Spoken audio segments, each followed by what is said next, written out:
Morning, ladies and gentlemen. Dr. James Lyons-Weiler coming to you from the WWDNYK studios in Pittsburgh, Pennsylvania. Today I have a very important report, a review, an educational session. Doesn't matter what you call it. I'm here to share with you information about the accuracy of COVID-19 tests, specifically because people in the public, people in government, in positions of government, are making decisions. They have very definitive opinions about the role of testing and about what test means, about the number of cases, about whether the number of cases is going up or going down, about whether the number of cases reported is real or not. And I just want to slow things down here for a minute today. It's 11/13/2020, and I want to give everybody the equal background on diagnostics, how to evaluate diagnostics, and break it down for you. And I'm definitely going to give you some recommendations and 2 calls to action today so that you can take charge of this and get some control over what I see as an out of control diagnostic situation. It's absolutely out of control. It is unfathomable to me as a scientist that we are where we are. Those of you that are new to Unbreaking Science, I have video after video after video showing the evidence that the FDA has dropped the ball, that the CDC has dropped the ball, that we're not doing it right, that we're not getting it anywhere as close to right. So I want to break this down for you, and so you can see what I can see when I look at the problem. So I put together some slides for you. COVID-19 test, how accurate? We will begin. The goal is here to educate the public so that they can become conversant on the issue of COVID-19 test accuracy. I hear all the time that the tests don't mean anything. That's not technically true. That's yes or no. That dichotomizes it. The tests mean something, they don't mean something. They do mean something. But what do they mean, and how good are they at meaning that? I provide a highly critical analysis of the testing programs, and I offer a simple solution. Here's some of the terms we're going to go over today. We're going to go over prevalence. That's misspelled. I apologize for that. We're going to go over true positives, false positives, true negatives, false negatives, sensitivity, specificity. We're not going to talk about positive predictive value. We're not going to talk about negative predictive value. We are going to talk about accuracy so that you know numerically what we're talking about. To understand how to evaluate diagnostics, you have to understand truth tables. A truth table works like this. If a person is infected and the test results say they're infected, they're given a label of a true positive. That's a person who's truly infected. They truly have the virus replicating in them. The test result says they're infected. The label is true positive. If a person is not infected, that is, they do not have the virus replicating in them, then the test indicates that they are infected. That is a false positive. Okay? That's a bad call. If all the false positives that occur increase the case number, because the diagnostics is based on the presence of a test result, not the presence of a virus. Okay? The test result may or may not reflect the presence of a virus, but we'll get into that. Another truth situation is that a person is infected, and then the test result says it's not infected, so they missed it. That's a false negative. Okay? And another true situation can be that a person is not infected, and the test result says not infected. That is a true negative. So the 2 types of errors that we see here are false positives, people who are infected, some people who are not infected, who the test results say are infected, and a false negative where the person is infected and they say that they're not. We're going to focus mostly on the false positives because that's the most serious part of error that can be made in this current situation. So a way to organize this is to compare the truth in this truth table. It's a 4x4 table. It's not complicated. It's very straightforward. This represents exactly what I was just talking about. If you truly have the disease or the condition and the test says positive, that's a true positive. Okay. I have animations here. So that's the A is a true positive. The animations are not going to work in this format. So this could be a disaster. Let's see.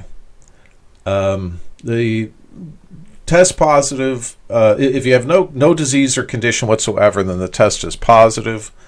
Then you would see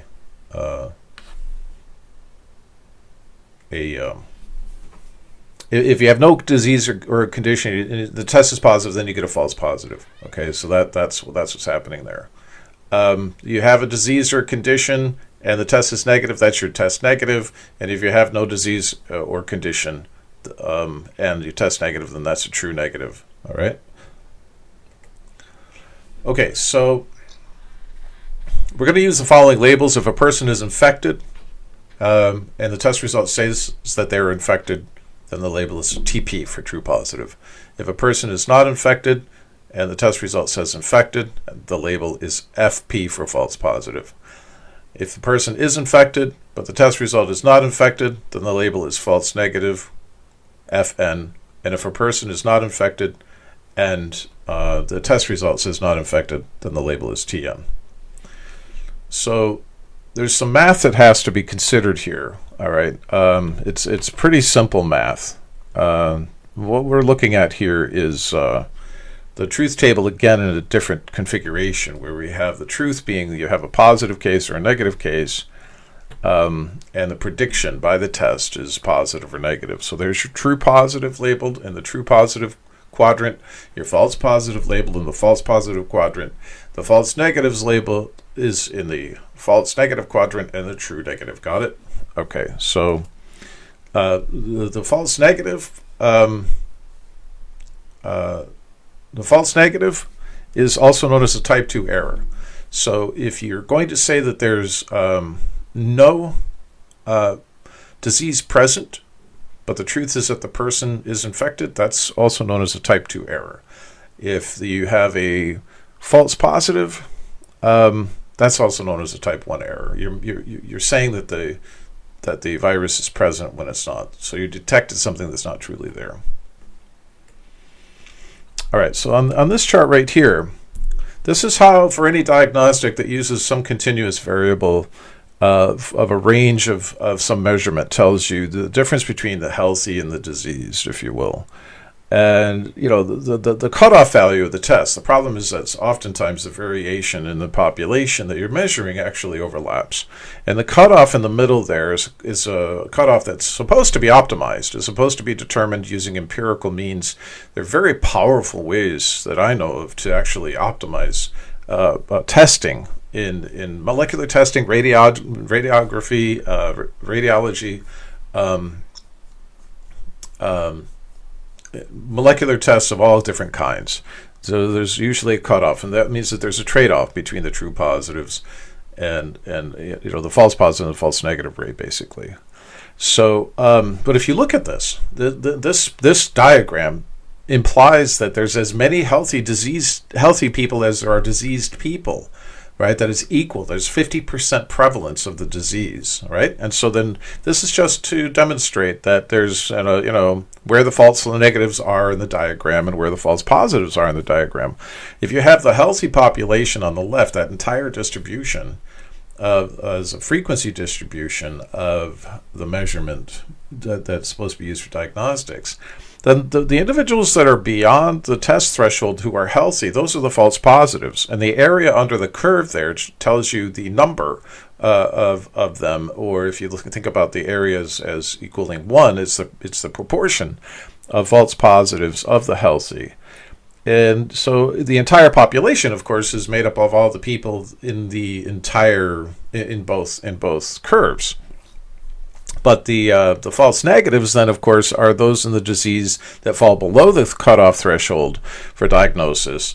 All right. And so that little area of false negative represents the risk. And in this situation, because the test is right in the middle and there's an equal risk of a false positive and false negative, this test is balanced, it's optimized. Okay. Let's look at the next one. So the ability of a test to detect a virus when it's present, when it really truly is present, is called sensitivity. All right, so the sensitivity of a test ranges from 0 to 100% or from 0 to 1.0. The factors that influence those include that you have viable reagents, that the kit's actually working, that you have it's properly designed, so you have a match of primers to the target in the case of RT-PCR, that you've appropriately selected the correct CT threshold. This is the count number of the number of cycles before, when you detect something, you say, okay, this is probably present. If the number is too low, you're not going to detect enough cases. If the cycle number is too high, you're going to detect, if the cycle number is low, you're going to detect too few cases. If the cycle number is high, you're not going to detect enough cases. And because there's a trade-off with the accuracy, inaccuracy in terms of specificity trading off with sensitivity, which we're going to define in a minute, changing that CT threshold changes both sensitivity and specificity. As you can see, if we go back one slide, if I change this cutoff value back and forth, I'm going to change the false positives and false negatives, and I'm going to change the sensitivity and specificity accordingly. Another factor that can influence the ability of the test to detect the virus when it is in fact present is lab hands. Okay, so whether a person has good lab hands or messy lab hands, whether the lab is careful or not, and the FDA has actually shut down a few cases, laboratories, but not for sensitivity, not for the miss rate, not for missing cases, but for specificity, for finding too many. There were laboratories that were finding 100% positivity, 100% positive results in all the samples. So in terms of the CT threshold, this is a nice diagram that shows, in terms of the cycle number, the arrow on the right, if you increase the cycle number, you can see that you're going to have too few cases that can possibly achieve that threshold. So what's happening here is the sample itself, as you amplify the PCR in the PCR reaction, you amplify the replicons or the target molecules. Then you should see an increase. There's an exponential phase there. It's not very well represented here as truly exponential, but there's an exponential phase here. And usually the CT threshold is going to be right in the middle of that exponential phase. Here it's a little bit lower. This is going to be a very highly sensitive test. So in a PCR test, you should have a sample, and you should also have a control of no template that doesn't amplify anything. And that no control template has to not amplify anything every time. If it's amplifying anything, especially if it's in the weight range of the SARS-CoV-2 amplicon, then you're in trouble, because you could confuse a false positive amplification of something else that looks like SARS-CoV-2 and not know it. It looks about the same molecular weight. If you have contamination of your kits, you're going to amplify things both in the control and in the sample. When CDC shipped out their original tests, they actually found that there were serious problems where the test kits were not working. Reading the reports, I did not find people say that the control sample was amplifying. What I found is that the test just wasn't working on people that was really clear that had coronavirus. So that's a false positive. They spun it as a problem that the test was too sensitive, which was baloney. There's some serious problems with the CDC's public image right now as a result. The virus got out of hand, and we had to shut down society, allegedly, to deal with that. But nevertheless, the point here is that the cycle number, as the cycle number increases or decreases for the threshold, the CT value that you see there, you're either going to get fewer cases, right, as you go to the right, or you're going to get more cases as you go to the left. All right, in terms of where you put that CT. So this is part of the design of the kit. Here, I just wanted to isolate, the true positives and the false negatives, because they actually relate to each other in terms of specificity. So here we have the truth is that the person is infected, and the test can either say yes, they're infected, or no, they're not. And if the test says that no, they're not infected, that's a false negative, because the person actually does have the disease, the infection. So sensitivity is defined as the true positives in that quadrant, the TP, the number that are true positives, divided by the sum of the true positives and the false negatives. So that's very simple. Sensitivity being a ratio of the true positives, how many people, what proportion of people who have the virus are actually detected. So that's how that works mathematically. In the EAU applications, the FDA approved tests based on the ability of test kits to detect viral sequences in samples to contain viral sequences, known to contain viral sequences. That means that they did have empirical estimates of sensitivity. But some were reference samples that were labeled SARS-CoV-2 by unknown means of validation. So if you used some gold standard, and the gold standard wasn't 100% accurate, then if the gold standard, say, was CDC's flawed test at the beginning, then what are you optimizing towards? You're optimizing towards a flawed test, and this is a very well-known flaw in diagnostics. Let's say that you are using a gold standard outcome like a test in radiology radiography, I should say, to validate a biomarker. No, you need to know the actual clinical course for each patient in your study.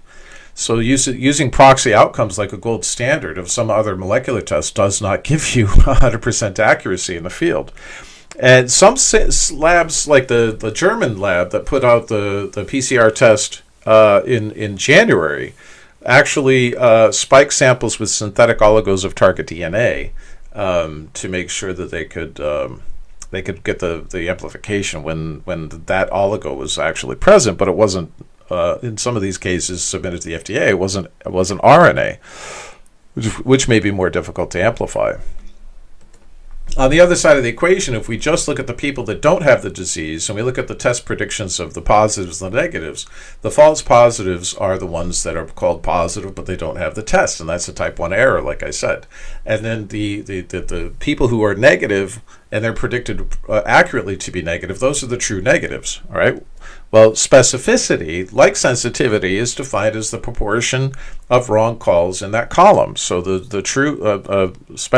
right calls in that column. The specificity is the true negatives, that is the TN quadrant, divided by the total number of people that fall into the FP and the TN. So I'm going to make these slides available so you can see the animations you can step through on your own and rewatch this. So let's go through some of the factors that can influence specificity.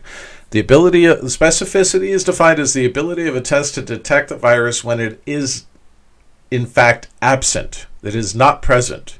So it's an error. This also ranges from 0 to 100% or from 0 to 1, depending on who you're talking to.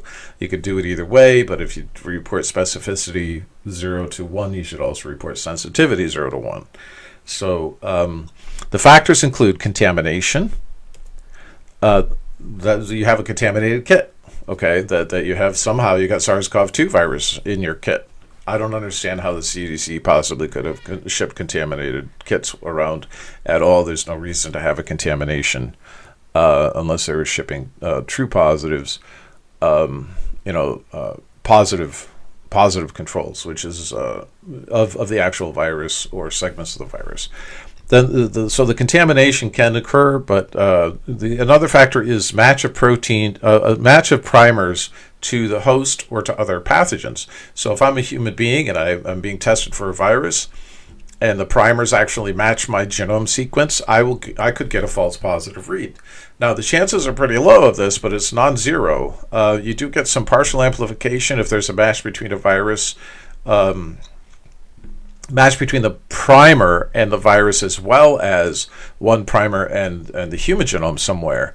It's unlikely, however, that you're necessarily going to have a matching primer. But in multiplex testing, it's possible that you can have primers that were not intended to be matched that could then false amplify part of the human genome.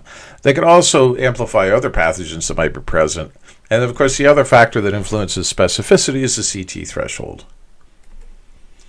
So, and of course, lab hands as well. If you have bad lab hands, you can have bad specificity. So, given that we know that the specificity is estimated in the lab before you release it, it should be estimated in the lab before you release it. It's worth pointing out that there's a difference between lab specificity and lab sensitivity and field sensitivity and field specificity. Those things could be very, very different. The lab conditions are often much more perfect. The samples are more pristine, and other reasons.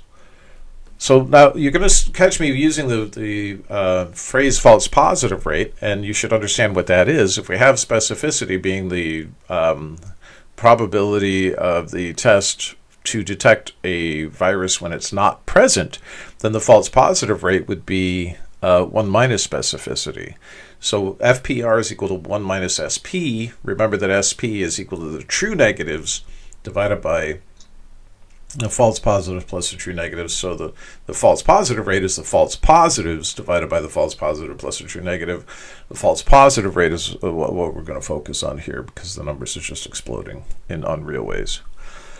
For an ideal test, just so you know the range, the sensitivity should be 1. The false negative rate should be 0. For an ideal test, the specificity should also be 1, and the false positive rate should be 0. I'm not going to go into the ROC curve today. It'll just confuse people for what the purposes are. It's not necessary. Here we have that diagram again with the cutoff value, with the negative calls, the positive calls. This particular diagram implies 50% prevalence.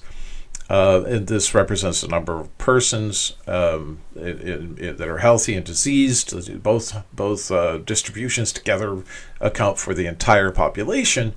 The people who are above in the abnormal range, or beyond the CT threshold here, they're going to be diagnosed whether they're healthy or diseased, because the threshold is a threshold. You're going to end up with false negatives and false positives of about equal number. But that's not the situation for coronavirus. There's not 50% prevalence for coronavirus. Even though they talk about the huge number of cases per day over a given week, the average prevalence in the population throughout the entire outbreak in the United States since January has been 3.5%. So we're looking at 50% prevalence just for the ideal. Like this is how the test, to define the terms here. But with the low prevalence in the United States being 3.5%, we have a very, very different diagram to look at, and I prepared this for you. This is what the diagram looks at, okay, at 5% prevalence, that little red distribution. And what you can immediately surmise in that little red distribution is that by far most of the errors made in the testing scenario, if you're doing widespread testing, will be false positives. Okay, look at that. I'm going to bring that up close here. Look at that. There's a tiny, tiny little number of false negatives. In fact, in this situation, there's no false negatives. And people might argue, well, that's where we need to be, Jack. We need to be there so we don't miss any. I'm not sure that that's true, because you have to compare the cost of the false negative to the cost of false positive, and no one has done that except for me. And I've only done that in a theoretical framework. My work on that is under peer review, but I'm going to share some of the results of that today. So with 5% prevalence in the situation where the diseased people represent 5%, this is what this looks like. Most of the positive test results by far are going to be false positives. This is just math. This isn't anything to do with agenda. This has nothing. This is true for any diagnostic. If you only have 5% prevalence, and this is where your cutoff is, and so people would argue, well, then you should turn your cutoff. You should increase the CT threshold.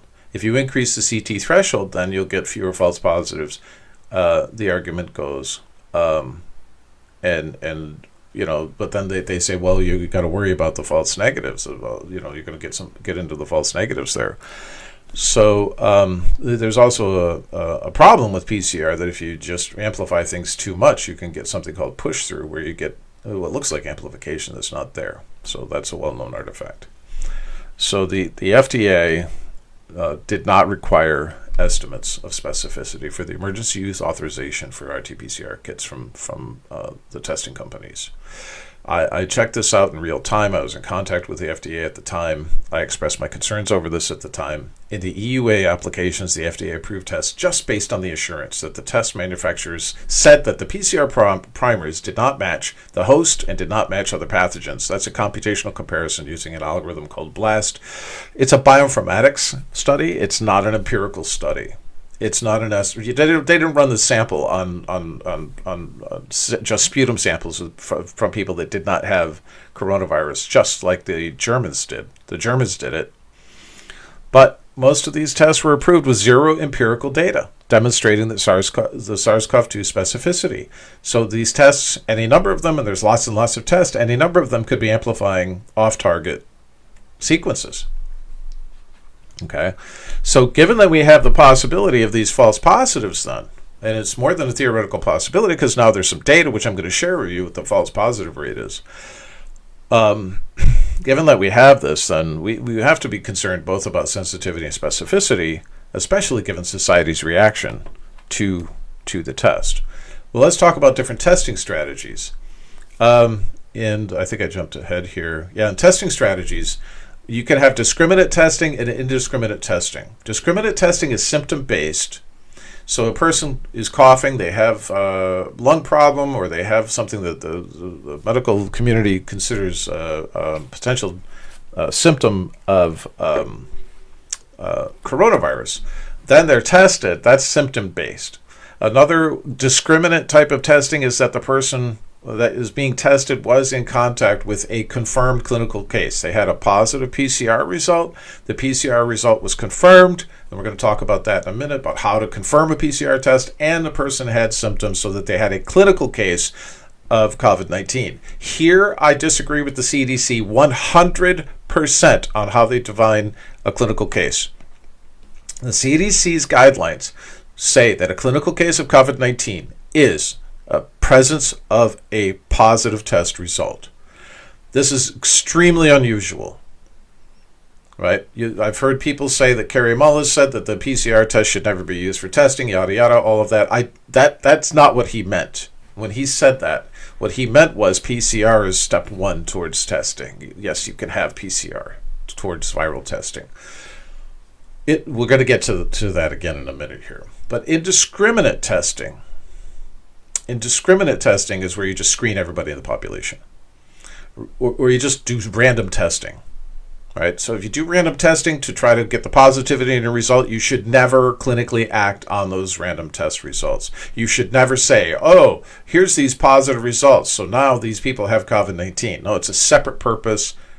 Now, people can make the argument that it's unethical to tell a person they don't have the virus, that they might infect. But I will convince you by the end of this presentation that if you do random testing just to get positivity, because most of the cases are going to be false positives, you're just setting a bomb off in your community, in your city, in your college, in your state.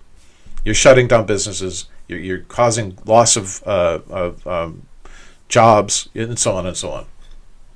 You really have to be careful with this.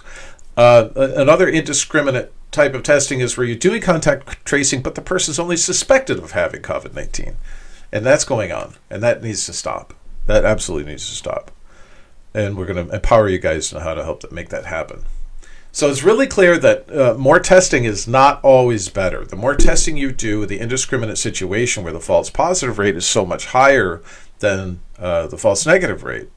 Well, people can argue that, Jack, you need a utility function. You need to be able to relate the cost of the false positive, the cost of the false negative, and no one can do that. Baloney. We can simulate that all day long, making under certain assumptions. We can assume that the cost of the false negative is more than the cost of the false positive. We can assume that the cost of the false negative positive is more than the false negative. That's what I've done. I have a paper under review right now under the wide ranges of extremes of those cost functions. It's trivially easy to do. It's just arithmetic. It's very simple to do. And that research is done, and I have the firm opinion to share with you based on what I've seen in that research. And I hope you give it some consideration. So there are some empirical estimates of the false positive rate. The field false positive rate of the test looked at by Basile et al. In 2020 was 11%. 11%. That's a far cry from the 1% or the 0% that's assumed to be the 0% that's assumed to be in play, given that the primers don't match the host pathogen, and the primers don't match other, the host genome, and the primers don't match other potential pathogens. If you see an empirical estimate, this is field estimates of 11%, we're in deep, deep, deep shit. 11% is huge. My original theoretical configurations on the cost, my studies were just based on 1%. and it was still led me to the conclusions. Now we have 10 times that or more. 11% false positives. Well, ladies and gentlemen, it's maybe very much worse because Dr. Singhang Lee published a study where he analyzed the reference samples that are being used to validate PCR tests to determine in the samples that were labeled to him. This is the gold standard reference set. If I was to develop a new PCR test today, they would send me a reference set. The reference set would be samples that are labeled SARS-CoV-2 is present in this sample. They say it with 100% certainty. Why? Because they use some type of gold standard determination. They also send me another set of samples that have no SARS-CoV-2 in it, and it's guaranteed to have no SARS-CoV-2. So try to explain Dr. Lee's findings when he actually amplified and sequenced SARS-CoV-2 sequence out of the reference set that came to him labeled no SARS-CoV-2. Worse than that, it's not laboratory contamination on his part, because one of the sequences that he did amplify was a new variant that was found in New York City, and that's the location where those reference samples were shipped to him in Connecticut. I did a whole interview on him on this. I had no idea it was this bad until I reviewed his paper and interviewed him. It's 30%. So it's worse than just here's this test kit out there and it has an 11% or 1%. What's if they're shipping out reference sample sets that are mislabeled? This is a hot mess piled on top of a hot mess. Okay, so we're looking at just fundamental, elementary aspects of getting diagnostics right for molecular diagnostics. So that was a 30% false estimate, false positive estimate. Well, guess what his false negative estimate was? It was 40%. So 1 out of 4 of the samples that came to him were mislabeled. Okay, now you can say maybe it's a conspiracy. People didn't want his lab to get a contract, get an EUA, whatever. Doesn't matter. He's an objective scientist. He's confronted with the data. He submitted it for peer review, and it's out there. I'll share it with you. So here's the reference: Bacillus et al. Accuracy amidst ambiguity, false positive SARS-CoV-2 nucleic acid test when COVID-19 prevalence is low, 11%. This is Dr. Lee's Business Wire. He was on the show. I'm going to have him on the show again. CDC coronavirus test kits generate 30% false positive and 20% false negative. I misquoted that. Sorry, it wasn't 40% false negative. It's 20% false negative result. Connecticut pathologist newly published findings confirmed. Business Wire 7/17/2020. This is some time ago now. We should have this crap under control. This is Dr. Lee's publication in the International Journal of Geriatrics and Rehabilitation, Volume 2, Testing for SARS-CoV-2 and Cellular Components by Routine Nested RT-PCR, followed by DNA sequencing. And that's the key here. That's the key to everything. Okay. Cost of the false positives, huge. $16 trillion. Over 50% of restaurants that have closed are going to have notified people months ago that they're going to remain permanently closed. There are deaths due to hospital closures, undiagnosed cancers, missed life-saving surgeries, job loss, suicides, deaths of despair, social upheaval. Why? Why? I'm going to go back to this. You have to see this again. You have to see that. For that. Because of that. Right there. The false positives dramatically outweigh the false negatives when the prevalence is low. Dramatically. I said it in Harrisburg when I gave my presentation. I wish I had these slides with me when I gave it. We're blowing up our own society from the inside out. Every false positive is like a little hand grenade thrown into our economy, thrown into people's lives. It needs to stop. Absolutely needs to stop. This the axes aren't even labeled here appropriately, but this is the results of my simulation study under different assumptions of the cost of the false positives being much less than the cost of the false negatives, and the cost of the false positives being much higher than the cost of the false negatives. And what you can see here, what this represents are the number of people that are affected by false positives and false negatives together. So this is the total cost. So this is a utility function like exercise that says, okay, what's the total cost of society under these conditions? When the cost of the false positive is much greater than the cost of false negative, then when you do indiscriminate testing and you do a population screen, you're destroying your own civilization. That's just, you're done. You know, and the egregiousness of the fact that people argued against any treatment that might work, argued against EUA, like Dr. Fauci, argued against EUA for hydroxychloroquine, in spite of the massive amount of data that's available now, the massive amount of studies at c19study.com. It's unfathomable that this is anything other than agenda-driven. This is NIAID in the United States does not conduct science. CDC in the United States does not conduct science. When the cost of the false positives is much less than the cost of false negatives, you can still see that there's variation. What the different color bars represent is variations in the level of testing, from low testing to high testing. What this shows is that my result in this publication that I hope will come out soon is that there's 44% more variation in the total cost to society in terms of our management of the cost of the false positives and the cost of false negatives. In other words, how we respond to coronavirus is much more determining of the total cost than more or less testing. The variation for more or less testing is the same, regardless of the cost of the false positives and the cost of false negatives. But the total outcome really depends on whether the cost of false positives is greater than or less than the cost of false negatives. Okay? So this slide, I'm definitely going to have to share with you every aspect of this. But when we have lockdowns, the cost of the false positives is much, much greater than the cost of the false negatives. That's clear. That's absolutely clear. If you're going to lock down a city, lock down a college campus, if you're going to lock down a town, if you're going to lock down a state, you're destroying your own community. If you look at group quarantine, so there's a group of people like at a college, and you go to quarantine, say a dorm, the cost of false positives for them is greater than the cost of false negatives. Okay, but to society, we'll have to see. In contact quarantine, where you're contacting people who are not confirmed, then the cost of false positive is still greater than the cost of the false negative. If you have confirmed clinical contact, the quarantine, the cost of the false positive is still more than the cost of the false negative, but not so much.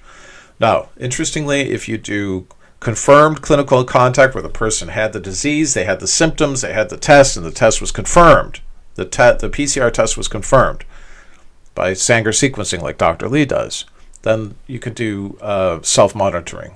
And then the cost of the false positives equals the cost of false negatives by my estimates. And if you take no action whatsoever and you just let the virus rip through the population, the cost of false positive, that's the only condition under which the cost of false positive is less than the cost of the false negative. But we can handle that if we know how to treat the disease better. So there's some serious problems with diagnosis of coronavirus. I don't want to review them. It's very important because it's more than just the test false positives. There are other false positives.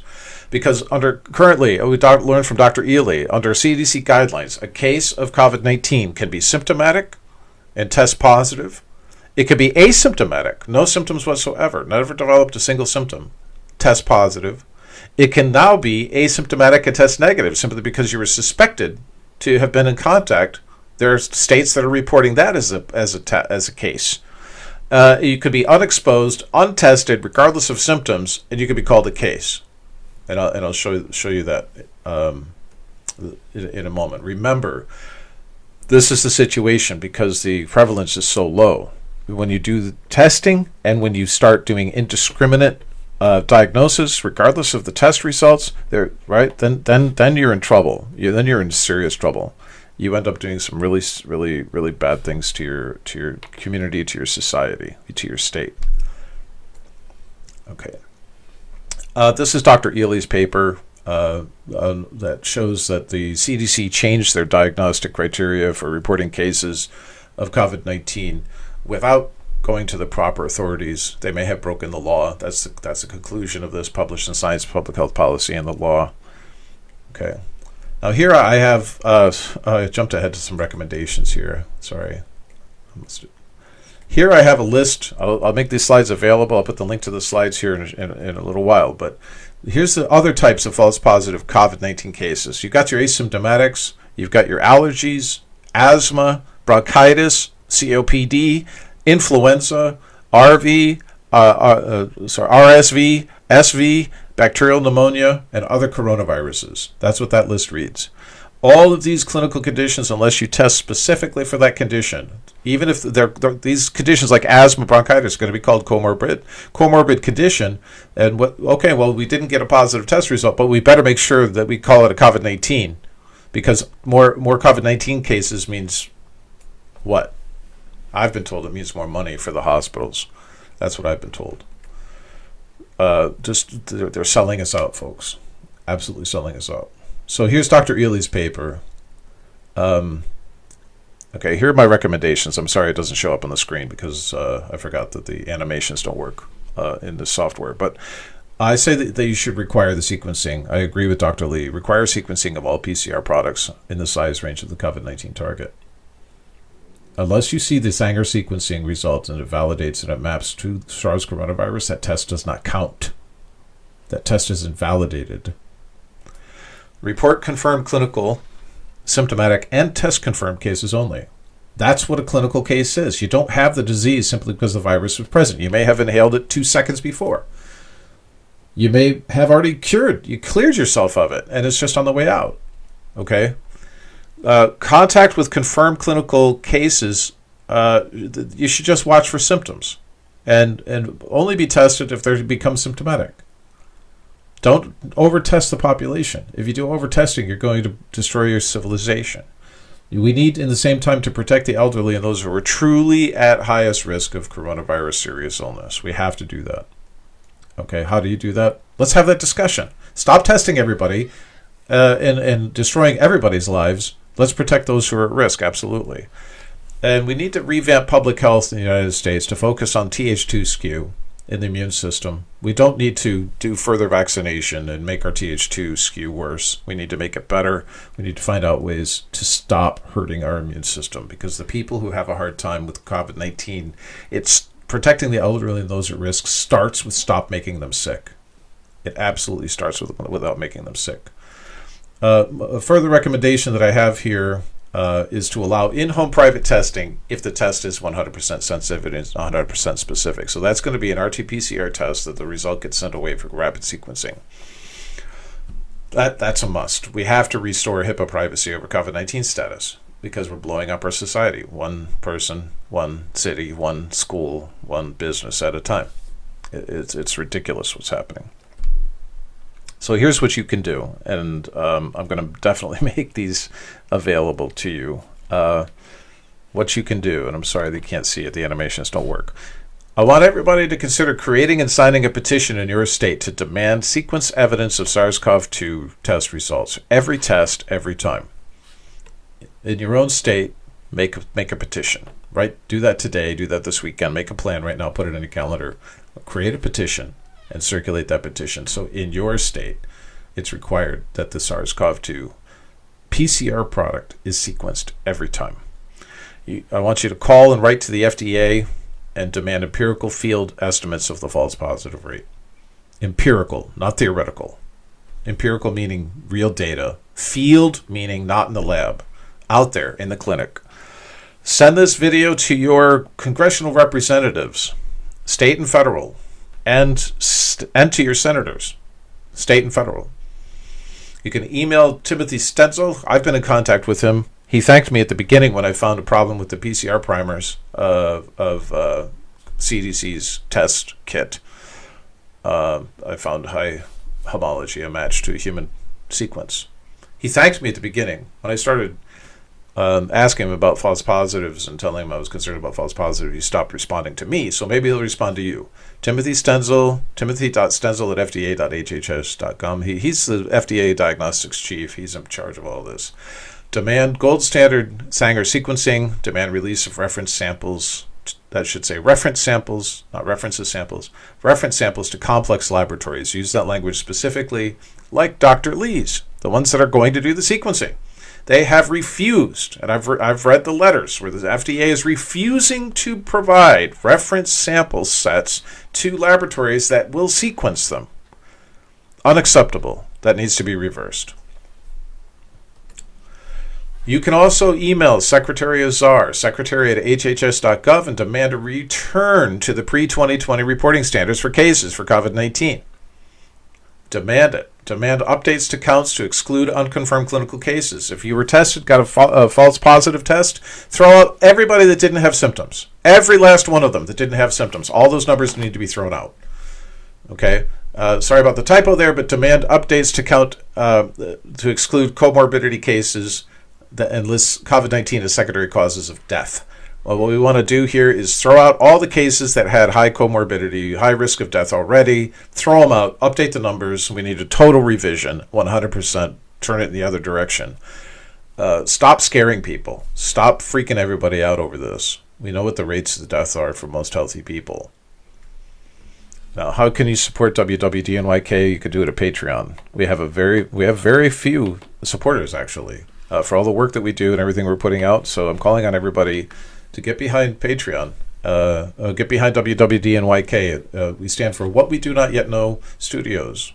I'll leave that up there. Patreon.com. It's very important that we get that, because the funds that are raised by this are used to boost these videos and social media to inform more people.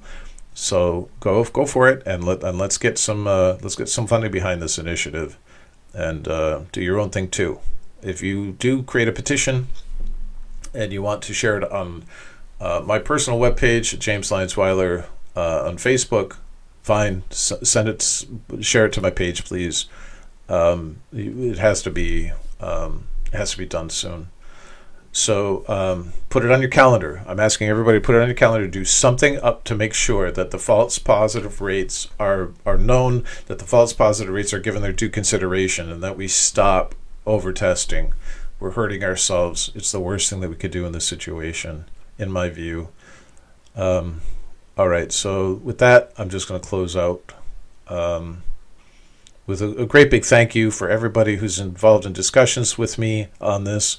Whether you have the same opinion or not, I appreciate it. Well, the critical discourse, rational critical discourse, is much needed in this country. It is being killed by people who don't want science, who want full-time control over your perceptions and marketing, and they use science-like activities to market what they're doing.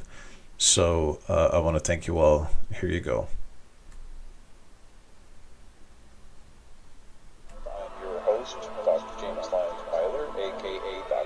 In this episode, we're going to review the evidence that science is broken. This is not a true story. The truth will be told, people will know the price of corporate science really taking its toll. Whistleblowers blow, public health data low. They say the science is settled, but how do they know? Science. Ask questions, critically think, you should try it. It's pure, unadulterated science. I'm breaking science. Breaking science. You can't deny it. You sure can't buy it. Fact check, use your brain, don't be quiet. It's pure, unadulterated science. I'm breaking science. I'm breaking science. Using the tools of the trade to back up what we say. You can't be silent when it comes to unbreaking science. Let's light the truth up, next level ultraviolet. You got a hypothesis, do a critical test. Make an observation without being biased. Use logic and reason mixed with evidence. Look for patterns and results with significance. Calculate them numbers, real accurate, or else your findings won't be legit. Don't cherry pick, but be skeptic. Cause broken science, it makes us sick. That science is being funded by the very same people that run it, so they can promote a product, so they can make that money. Try not to laugh, cause this ain't nothing funny. All these science-like activities, no joke, they call them studies. Hand-picking sample groups and no true placebos. Losing public trust the more and more that we know. The truth will be told, the people will know. The price of corporate science really taking its toll. Whistleblowers blow, public health data low. They say the science is settled, but how do they know? Science. Ask questions, critically think, you should try it. It's pure, unadulterated science. breaking science. Breaking science. You can't deny it. You sure can't buy it. Fact check, use your brain, don't be quiet. It's pure unadulterated science. I'm breaking science.